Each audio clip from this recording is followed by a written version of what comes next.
All right, so you guys have sent us excerpts from Varney the Vampire, Yeah. a 19th century penny dreadful. A penny dreadful, Yeah. which, by the way, is just a fantastic term. Right. Imagine like a world where vampires aren't just, fictional monsters, but a chilling reality. So let's dive in. Well, it's interesting because we're working with fragments of a much larger story, right? So Yeah. it's like piecing together a puzzle, a glimpse into the Victorian psyche and anxieties. You've sent in some really creepy excerpts. Hmm. There's this sense of dread, the darkness, the unreliable narrator. It's classic Gothic horror. What do you think the Victorians were so afraid of that they loved reading about this stuff? Well, I think the Victorian era was this time of such rapid social and technological change. And with that change came a lot of anxieties, right? Hmm. And I think one of those anxieties was really the fear of the unknown. And Varney the Vampire really plays on that fear brilliantly. Yeah, for sure. So we've got these fragments, and it feels like we're like dropped right into Bannerworth Hall, right? This grand, imposing manor with a family portrait that's giving everyone the creeps. Because the portrait seems to resemble Sir Francis Varney, who is described as tall and imposing with these unsettlingly long fingernails. Oh, yeah. And he's a figure of mystery and terror, leaving a trail of fear and suspicion in his wake. And it's not just the portrait, right? There's this one excerpt where Flora Bannerworth, our heroine, right, is paralyzed with fear, seeing Varney outside her window on this stormy night, his nails scraping against the glass. Yeah, it's pure Gothic terror. The excerpts are just filled with descriptions of darkness, shadows, and this foreboding atmosphere. And it really plays on, I think, those deeply rooted anxieties about the unknown that we were just talking about. Yeah, that's super creepy. But it's not all jump scares and creepy shadows, right? There's a lot of ambiguity. Oh, absolutely. Um, one minute we're seeing things from Flora's point of view, the next, it's Charles Holland, her love interest, or even from the skeptical Admiral Bell, his uncle. Yeah. Yeah. And this unreliable narration really just adds this layer of intrigue, right? We're constantly questioning who to believe. For example, Charles is accused of writing these incriminating letters, but we only see the aftermath, not the evidence itself. So we're just left wondering, like, is he guilty or is he being framed? Is Varney actually a vampire or is there something else going on? It's like Right. everyone's playing this game of cat and mouse. That's a great way to put it. Yeah. And I think the power dynamics are constantly shifting. One moment, Varney seems to be in control, manipulating those around him, and the next, he's vulnerable, seeking solace in Flora. And in the middle of all this Gothic darkness, we have the Admiral. Loud, eccentric, providing some much-needed comic relief. Yes. And his skepticism really forces us to consider those alternative explanations for the events that are going on at Bannerworth Hall, right? Is he right to dismiss the vampire theory? Or is his refusal to believe blinding him to a very real threat? And speaking of threats, there's this whole subplot about a hidden stash of money in Bannerworth Hall. Oh, yes. Is Varney after the money, or is there something more sinister at play? Yeah, this hidden treasure really adds another layer of intrigue to the story, right? Yeah. It really makes us question Varney's true motivations. Yeah. There's this one scene where Flora finds herself alone with Varney and he like confesses his desire for Bannerworth Hall. He makes this chilling remark about knowing the secrets of the human heart. And then he claims to love Flora with a passion that surpasses any ordinary love. Right. But his words feel a lot more like manipulation than any genuine affection. And then just when the tension like reaches this peak, there's this sudden crash of breaking glass and the excerpt just ends. And we're just left with Flora unconscious on the floor, completely unsure of what happened next. And it's so incredibly frustrating, yet brilliant at the same time. Yeah, oh, for sure. You chose well with these excerpts. I feel like I'm right back in the Victorian era, like, waiting for the next installment to be, like, delivered. Yeah, and these penny dreadfuls were designed to keep the reader in constant suspense. It's like a serialized TV show with each episode ending on a cliffhanger. Yeah. And the Gothic setting just adds to the suspense, right? I mean, think about that scene in the family vault. Oh, yeah. It's lit by this flickering candlelight, revealing dusty coffins and this chilling sense of history. It's like the perfect setup for like a horror movie. Yeah. It's the perfect stage for confronting the fear of death and the possibility of something beyond the grave, which were very real anxieties for the Victorians. Yeah, that's so true. And in this atmosphere of fear, suspicion just flourishes. The excerpts describe a mob attacking Varney's house, fueled by all these rumors of his vampiric nature. Yeah. It's chaotic, terrifying scene. It's really illustrating the destructive power of unchecked fear and prejudice.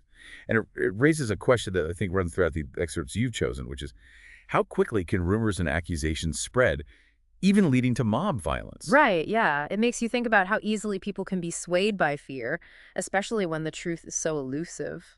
And the ambiguity surrounding Varney makes him an easy target for these accusations, right? See a vampire, a cunning manipulator, or simply a victim of circumstance. The excerpts never explicitly confirm his true nature. So we're left with a lot of questions, like what are Varney's true intentions? What will become of Flora and all those caught in his web? And if we connect this to the bigger picture, I think it's worth asking, is Varney simply a fantastical monster, or is he reflecting some deeper societal anxieties? Is Varney the Vampire just a story, or is it holding up a mirror to Victorian society? Oh, that's a good one. What do you think? Looking at what you sent in. Well, I think there's a lot to unpack there. I mean, on the one hand, you have this figure of Varney who really embodies, I think, those fears of the unknown, right? The outside or the other. But on the other hand, he's also shown as this complex character. He's capable of both cruelty and vulnerability. Yeah, it's this constant ambiguity, right? It makes me wonder if there even is like a clear truth in this story. Maybe that's what makes it so unsettling, this idea that we can never really know what's real and what's not. Yeah, exactly. And that uncertainty is what keeps us hooked. We're Right. constantly searching for answers, trying to piece together these fragments of information that we have. Well, I think we've got a pretty good grasp of the overall mood, the mystery. What happens when the mystery deepens? Well, yeah, I mean, we've got some intriguing developments to unravel. indeed we do. The excerpts hint at this connection between Varney and Charles Holland's disappearance. Okay. We know the Admiral is convinced that Charles has been murdered, and his suspicions point directly at Varney. Oh, So let's not forget that piece of cloth that was torn from the mysterious figure who attacked Flora.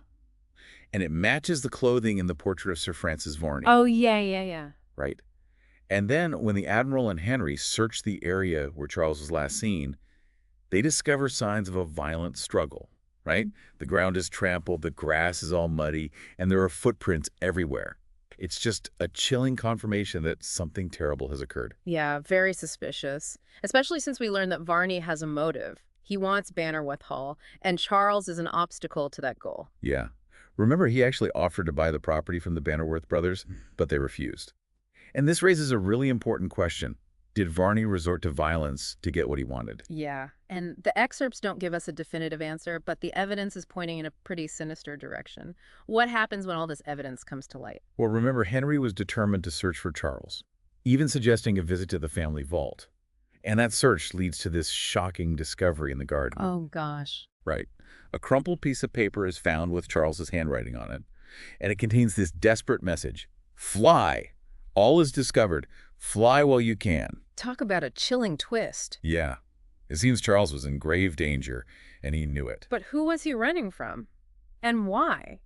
And this is where the story kind of shifts from supernatural horror to a more grounded mystery, right? Yeah, absolutely. We're now dealing with potential crimes, cover-ups, the very real threat of human violence. And it's not just about Charles anymore. It's about uncovering the truth and bringing justice to those who've been wronged. Oh, okay.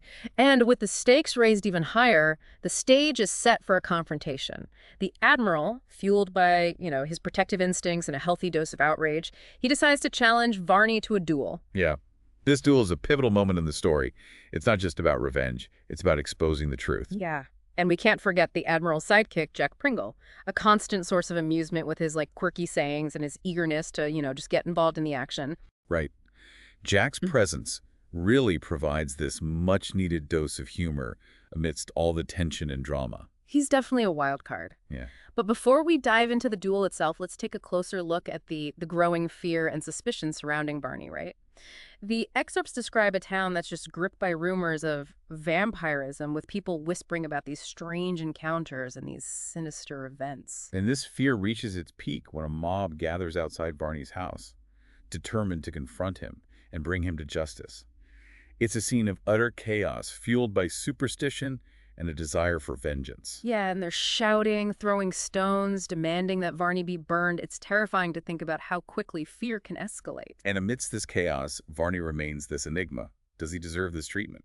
Is he truly a monster or simply a misunderstood individual? The excerpts really leave us to grapple with these questions. It's almost like the story is asking us to look inward, to question our own judgments and biases. What happens after this confrontation? Does the mob get their way? The excerpts describe the smoldering ruins of Varney's house. It's a stark reminder of the destructive power of unchecked fear. And as the dust settles, a new mystery emerges. Where has Varney gone? And what will become of those who cross his path? It's a question that just hangs over everything. Is Varney truly gone, or is he just biding his time? I guess we'll have to find out what happens next in part 2 of our deep dive. Indeed. Indeed. There are many more twists and turns to come. So the fire at Varney's house might be out, but the fear in the town is still smoldering. What do the excerpts tell us about how the town is reacting to all this? The excerpts really show us this community that's struggling to understand what they witnessed, right? The rumors about Varney continue to spread, and now the townspeople are looking for explanations, even blaming him for completely unrelated events. That makes sense. When people are afraid, they'll look for someone to blame. You mentioned the excerpts talked about this local butcher, Miles, who died. And naturally, the townspeople pointed their fingers right at Varney. Yeah, and it's fascinating to see how quickly that superstition just takes hold. The rumors claim that Miles was found with these strange marks on his neck, and it fueled this belief that Varney was responsible. And some even went as far as to believe that Miles had become a vampire himself. Okay, now that's a bit much, even for a penny dreadful. What happens next? Do they just accept this? This escalation of fear leads to the bizarre scene.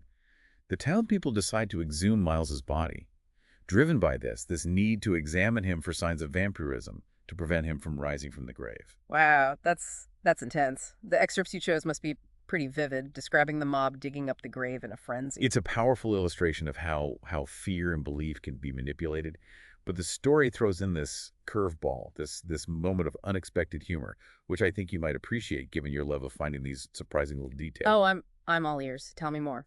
So in the middle of this grave exhumation, this young boy that was hidden in the coffin pops out. Right, and it completely undercuts that tension and really highlights just the absurdity of the situation. Right. They've completely let fear overtake logic and reason. That's a classic penny dreadful move, right? Throw in some over-the-top drama, then a bit of humor to lighten the mood before the next twist. So where does the story go from here? Well, remember the Admiral. Yes. After the duel with Varney, he makes this rather baffling decision.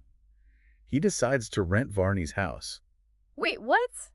That doesn't sound like the Admiral we've come to know. I mean, he was pretty adamant that Varney was a threat. It is an odd choice. Yeah. And the excerpts don't fully explain his reasoning, but it really adds a new layer to his character. He's skeptical of the supernatural, yet he's drawn to the mystery surrounding Varney. Yeah, I guess it makes sense that even someone like the Admiral wouldn't be able to resist the pull of the unknown. What happens when he moves in? Any ghostly encounters? The excerpts really focus more on the comedic aspects of the Admiral trying to settle into this house that clearly makes him uncomfortable. He's constantly battling his anxieties about ghosts and vampires, all while grumbling about the lack of, proper naval decorations. Okay, I can see the humor there. And I bet Jack Pringle adds to the comedic relief with his usual quips and observations.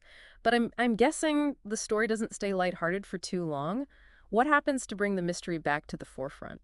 Well, as the Admiral explores Varney's abandoned home, the excerpts start to hint at this secret history surrounding Bannerworth Hall. Going back to a previous owner who met a very tragic end, it's like the house itself holds these dark secrets that are just waiting to be uncovered. Ooh, that's creepy. So does the story give us any clues about this secret history, any new characters who might shed some light on the mystery? We're introduced to this new character, Mr. Chillingworth, a doctor who seems to know more about Varney than he lets on. He claims to have this personal connection to Varney from the past, something that he's very reluctant to reveal. Oh, okay. Sounds intriguing. What else does Mr. Chillingworth reveal? He mentions this mysterious stranger who visited Bannerworth Hall many years ago and then just disappeared under these suspicious circumstances. Right. And it kind of suggests that there's this long-running conspiracy, this hidden truth that connects Varney to the past. It's like the pieces of the puzzle are starting to come together, but we're still missing a few key pieces. Do the excerpts offer any more clues about this mysterious stranger or Mr. Chillingworth's connection to Varney? Well, there's a flashback to Mr. Chillingworth's youth, Mm. and we learn this shocking revelation about his father's death. It turns out his father was a gambler, Hmm. and he committed suicide, leaving behind this cryptic message: "The money is hidden." Hold on, that sounds familiar. Isn't there already that subplot about hidden treasure in Bannerworth Hall? Exactly. It seems that there might be a connection. The excerpts don't give us a clear answer, Hmm. but it's implied that the past is not as buried as it seems. Okay, now I'm really curious. How does this connect to Varney? Is he just after the money, or is there something more? That's the question that drives the narrative forward. The excerpts start to show another side of Varney, these glimpses of his troubled past, his struggles with loneliness, and his feeling of being different. So he's not just this monstrous figure. There's more to him than meets the eye. Exactly. We see hints of sadness, regret, and even a yearning for connection. But he's still a dangerous figure, capable of both charm and cruelty. It sounds like the story is adding layers to his character, making him more complex and maybe even a bit sympathetic. Does the mystery of his affliction ever get addressed? Is he truly a vampire, or is there another explanation? Well, in a particularly intense excerpt, Varney, um, he reveals his secret to Flora. Oh, okay. And he claims he's not a vampire in the traditional sense, but something else entirely. Okay. Okay, you've got to tell me more. What is he? He explains that he is a being who needs to drink human blood to survive. He describes his condition as this curse, something forced on him against his will. He also reveals that he can only be truly killed by sunlight, and that if he dies any other way, he'll rise again as a vampire. Wow, that's a game changer. It sounds like a twist on the classic vampire myth. Right, and it adds this whole new layer of complexity to the story. If Varney's a victim of circumstance, can we truly blame him for his actions? Yeah, it makes you question the nature of good and evil, doesn't it? Does the story suggest that redemption is even possible for someone like Varney? Well, that question becomes very central to the story's resolution, but unfortunately, the excerpts we have don't reveal Varney's ultimate fate. Oh no, another cliffhanger. I feel like I'm on the edge of my seat. I guess we'll have to wait for part 3 to find out what happens to Varney and the rest of the characters. We'll see if Varney finds redemption or Mm. if his past continues to haunt him. Hmm. And we'll also see how this revelation about his true nature impacts all the other characters. Okay, so we left off with a lot of unanswered questions. Varney's revealed his secret, but his fate is still, a mystery. What happens next in these excerpts you chose? Well, the story kind of shifts gears a bit. We move from the grand estate of Bannerworth Hall to this smaller, more intimate setting, this humble cottage where Flora and her mother have sought refuge. It's almost like the story is zooming in on the human element after all that chaos and fear. We get to see how, Varney's actions have affected Flora's family on a personal level. Yeah, exactly. And it's in this quieter setting that Varney reappears, but he's not the imposing figure we saw before. He's injured, weakened, Yeah. even seeking help. Wow, that's a pretty big shift. He's gone from being this terrifying threat to someone who needs help. What does this tell us about his character based on the excerpts? Well, I think it's a real turning point in the narrative. Varney's vulnerability is on full display. Mm. He's drawn to Flora, confessing his feelings, but there's a desperation in his words. He's clinging to her as a lifeline. Yeah, yeah. I can see how that would create a very complex dynamic. Flora has been terrorized by this man, yet now he's showing a different side of himself. Right. It forces us to kind of confront this idea that even someone who's capable of these terrible acts can still experience human emotions like loneliness and a need for connection.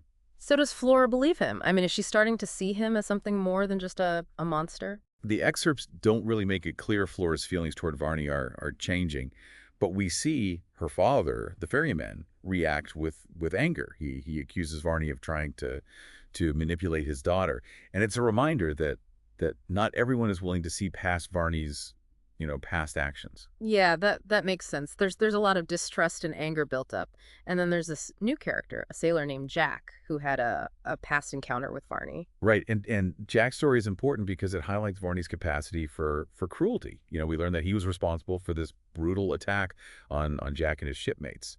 And it's a stark reminder that despite any glimpses of humanity, Varney is still a dangerous figure. So the story keeps us guessing, right? It's Right. showing us Varney's vulnerability, but also reminding us that he's capable of terrible things. Right. And then we're introduced to yet another character, this mysterious Baron who seems to be drawn to Varney, but his motives are unclear. You know, in your notes, it seemed like he's a pretty enigmatic figure. What's the feeling we get from the Baron in these excerpts? Well, he's described as being strangely compelling, almost hypnotic.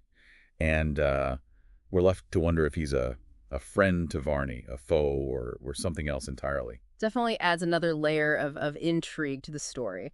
So we've got all these different characters with their own agendas, and Varney's kind of caught in the middle of it. What happens next in these excerpts? Well, the excerpts hint at this growing conflict between the Baron and Dr. Chillingworth. Hmm. You know, Chillingworth, despite his past involvement with Varney, seems determined to prevent any further bloodshed. The Baron, on the other hand, appears to have this more sinister agenda.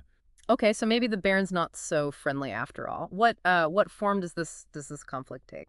It all comes to a head in a scene set in the haunted chamber of Bannerworth Hall. Chillingworth, along with the Admiral and Henry, are attempting to communicate with a spirit.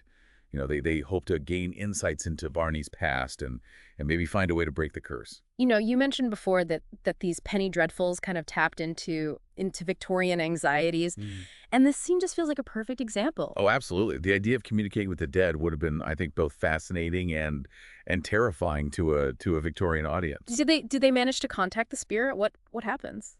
Well, the excerpts describe this classic seance scene. You know, flickering candles, strange noises, that sense of dread, and just when the tension is at its peak, this mysterious figure appears, bathed in this eerie light. Ooh, that's spooky. Is it a ghost? A demon? Do we get any answers? Oh, the figure simply delivers this cryptic warning: "Beware of the dead," and then it vanishes just as quickly as it appeared. That's frustrating. Typical Penny dreadful, leaving us with more questions than answers. So we don't know who the figure is or what the warning means. The story really leaves it open to interpretation. You know, is it a genuine message from the spirit world, Mhm. or is it a manipulation, a trick to kind of sow fear and confusion? Well, speaking of manipulation, it seems Varney is up to his old tricks. He sends this insulting message to the Admiral, challenging him to another duel. Yeah, it's a clear provocation, this attempt to draw the Admiral back into conflict.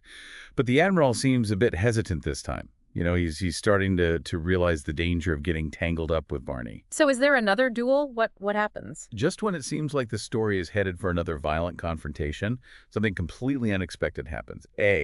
A suicide occurs at Bannerworth Hall. Whoa, hold on.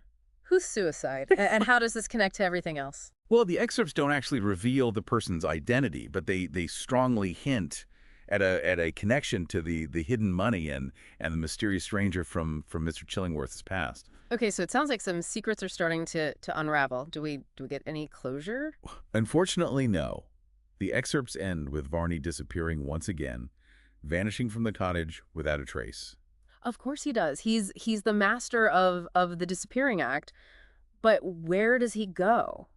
And why? Well, that's the ultimate mystery. The story ends abruptly, leaving us to ponder the possibilities. It's kind of frustrating, but also fascinating, isn't it? It's like the story is inviting us to imagine our own ending. Yeah, exactly. And that's part of, I think, what makes these penny dreadfuls so compelling. They tap into our love of mystery and suspense, leaving us with this lingering sense of wonder. Well, you've definitely chosen some thought-provoking excerpts. We've got a missing vampire, a mysterious suicide, a haunted house, and a whole cast of characters with their own secrets.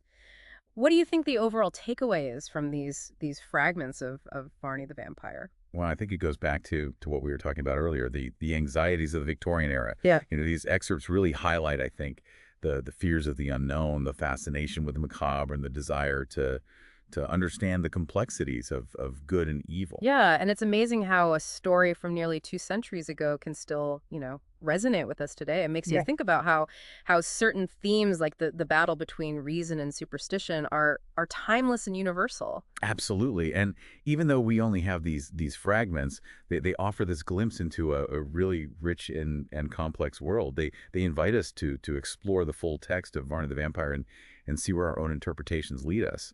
That's a great point. Sometimes the most compelling stories are the ones that don't, tie everything up neatly. They leave us with this desire to delve deeper and uncover the secrets for ourselves. So to our listener, I hope you enjoyed this deep dive into the world of Varney the Vampire. Now it's your turn to kind of take the reins and continue the exploration. What do you think happens next? What secrets will you uncover? And as always, we encourage you to keep sending us your source materials. We're always up for a challenge and ready to take another deep dive into whatever fascinating topics you throw our way.